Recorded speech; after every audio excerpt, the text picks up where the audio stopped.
تدابیر شدید امنیتی در قندهار، شهری که رهبر طالبان در آن زندگی می کند. تلاشی بدنی و بازرسی وسایط نقلیه شامل این تدابیرند. ما می خواهیم به مردم خود خدمت کنیم تا آنها بتوانند عید را با رضایت کامل جشن بگیرند. ما در حال خدمت به مردم خود هستیم. مردم باید عید را با شادی تجلیل کنند. همه مجاهدین شب و روز در اختیار مردم هستند تا آنها خوشحال و در امنیت باشند. شهر قندهار حدود 2 هفته پیش شاهد یک حمله مرگبار گروه داعش بود که در آن دست کم 20 تن کشته شدند. باشندگان شهر قندهار از نیروهای طالبان می‌خواهند که امنیت مردم را تأمین کنند تا عید رمضان را به خوبی تجلیل کنند.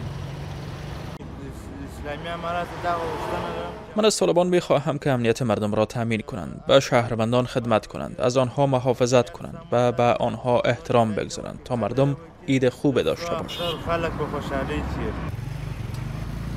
در این میان گزارش های نیز نشر شده که طالبان در اطراف مسجد عیدگاه قندهار حصار امنیتی ایجاد می کنند.